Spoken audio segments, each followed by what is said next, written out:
welcome again to our IT Learn TV, and we're still in our lesson 7 sa ating Ansible 101.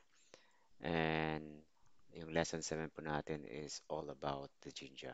So if you notice, sa ating mga ginagawa natin, we tackle more in the conditions, like handlers, and so on. And for example, we do config sa ating mga certain configurations sa ating mga server, and we need to automate every na ginagawa po natin. And of course, kung kayo po ay nag-install na ng traditional servers before, so manually you're going to open the configurations of for example, the web server and Nginx, okay? And then may mga specific na IP address na search nyo doon, tapos lilipat ninyo o ipapalit ninyo doon sa sa gusto nyong i-config doon. So, may mga certain na ganun. And of course, hindi po natin gagawin in manual way. So that's why we're going to discuss this Jinja because ito po yung isa sa magiging isang tulong na magiging easiest na lang yung gagawin natin as a system add for our server. Okay? And right now, sa lesson 7 natin, meron po tayong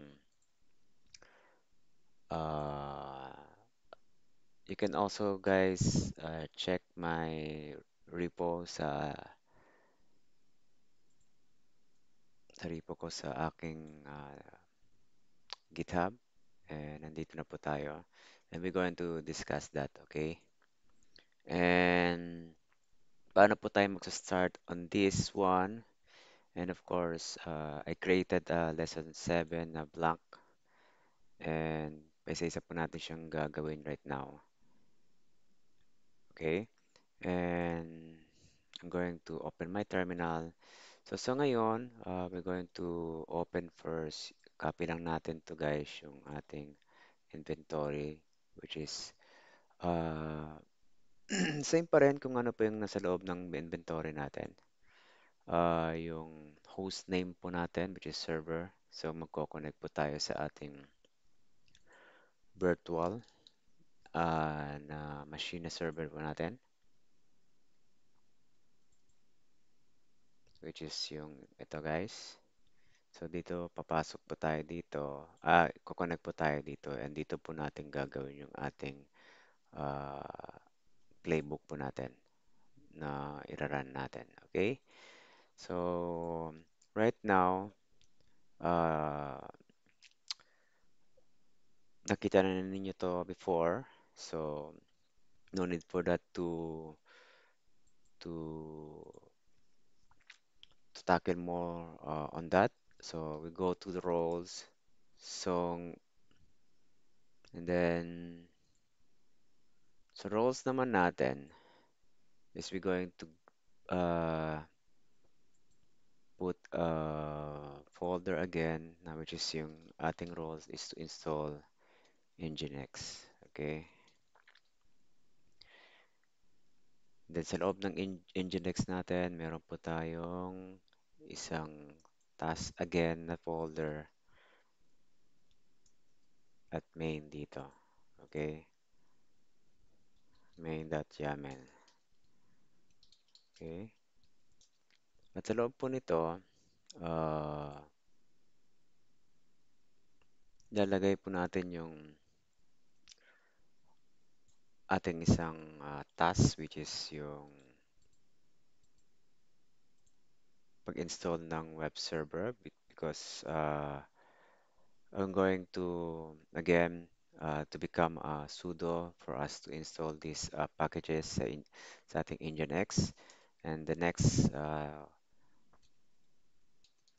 na task po natin is to config or generate guys generate po tayo ng configuration files by using Jinja. Okay? Dito na po yung role ng ating Jinja in order na um, meron po tayong papalitan po natin dito. So, so right now, for us na magagamit natin yung Jinja is we need this module of template, and then we're going to create this configuration. So after this one, and then yung destination po natin yung Nginx, which is after ma-install niya yung Nginx natin, meron po yung next Nginx configuration. So ngayon, ating ipapattern po natin sa ating configuration sa Jinja. And of course, kailangan po natin ng ownership na root kasi pag hindi po siya root, uh, i-deny po yung ating ginagawa natin to config sa ating configuration. And right now, I declare variables which is 9090, okay? And then when we're going to create a restart notification, and perhaps siguro sa ngayon, uh, gagawin lang natin siyang plain lang muna for that. And then we're going to start the Nginx, okay? So ito yung ngayon gagawin natin. Okay? Yan.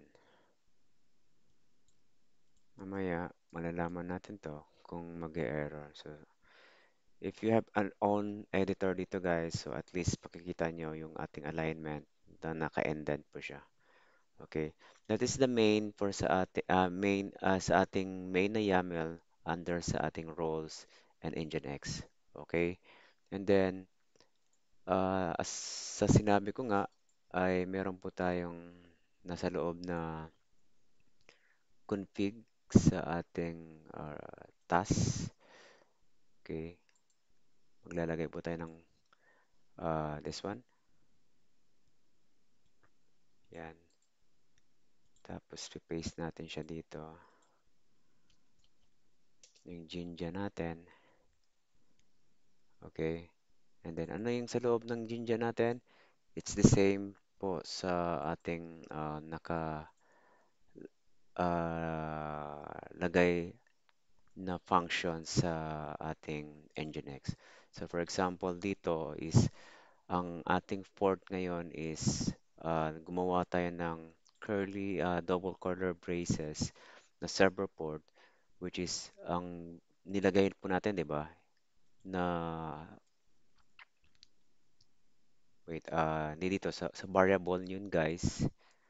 If I'm not mistaken, sa variable, itong server port na 8080, 90. Yeah, ito.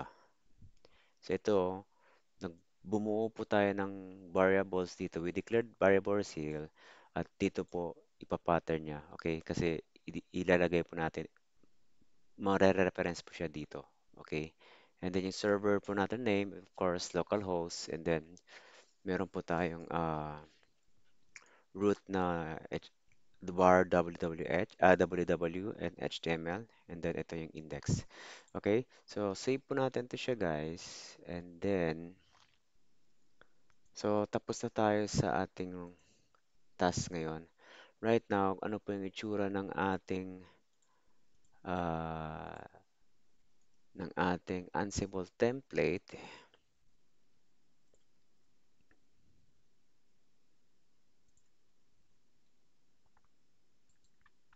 playbook po natin.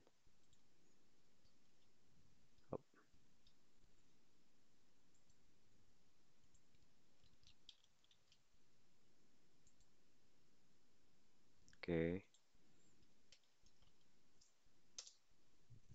At sa loob po nito is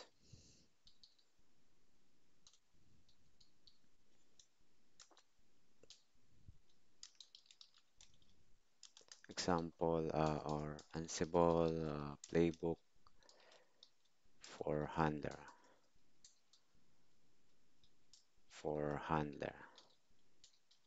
Okay? Handlers. And then host po natin, of course, kailangan natin mag-indent. Host is all. Sa ganun all siya. But of course, isa lang yung ating server na ginagawa natin sa example natin, I'll become, of course, sudo dito. And remote po natin na user na gagagamit natin to access sa ating server is yung mgalileo. So, sa ating user po natin din guys ha, sa inyo, probably hindi ganito yung user ninyo. Okay? And then roles, and then ano yung nasa roles natin? If you remember, ito yung ginawa natin, Nginx, install Nginx. So,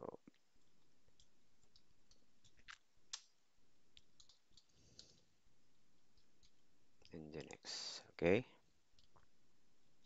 Yan. I think that would be it. And of course, kailangan natin siyang i-run for us natin malalaman natin na siya. Okay? Sa ngayon, if you're going to HSS the web server,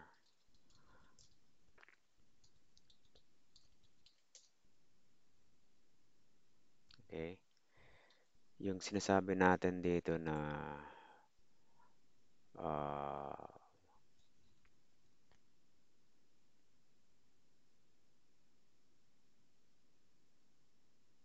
yan, yung Etsy, wala pa tayo. Of course, wala talaga tong Nginx kasi i-install pa nga natin. Okay? Wala talaga to. Okay? Yan. Or cut natin. Wala yan. Oh, meron pala. So, ito yung ginamit ko na kanina. But of course, sa ngayon, wala pa tayong NGX dito to prove to you guys. Service status all. Okay. Ay, may naka-install na palang Nginx dito guys. But anyway, uh, para ma-prove ko sa inyo na mapapalit po to siya, lagyan natin siya ng 91, okay? Kasi kung nakita niyo dito kanina, is, meron po tayong 91, di ba? 91 dito ngayon sa dating naka-configure yan sa Nginx ko at papalitan ko na siya ng 9090. Okay? So, disconnect po tayo dito ngayon is and then clear ko guys. So, Ansible. Wait, may ka na ba dito? For me to save the time. Ansible. Yan. Tapos, anong name ng Jinja? Okay? Jinja. Okay?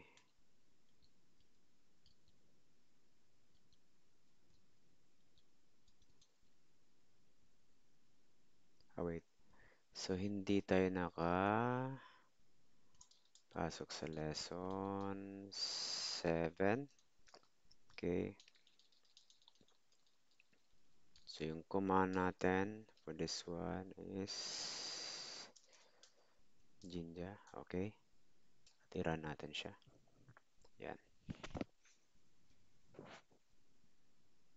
So, starting to installing because it's already done. Hindi ko na delete yung ating Nginx. So, bypass na lang yan. Magiging okay siya. And then, configuration is changed.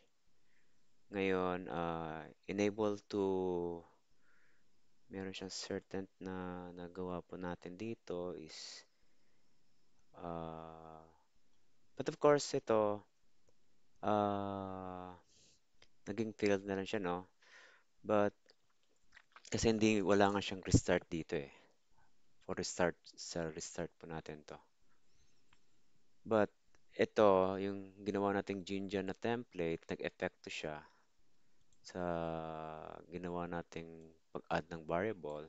So kanina if you notice na may nakita po tayong 1991 na port. Ngayon 1990 na 'yan. Okay?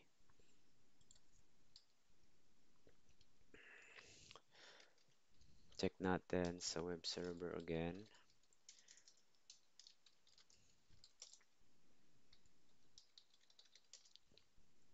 Yan. Pasok po tayo dito. And you see, so if you notice, ang bar po natin na declare dito is 91, 90. So naging 91. Kanina is 91 siya. So para ma-prove pa na talaga natin na nag-work na yung Jinja template po natin, ang gagawin po natin is babalik po tayo dito. Disconnect po tayo and then going to play again sa Ansible natin. So ignore lang po natin yung ating error kasi that's mayroon pa tayong task doon na nag-error because it's for restarting. Okay? Okay? And then check natin siya, guys. Yan. Okay? So you see?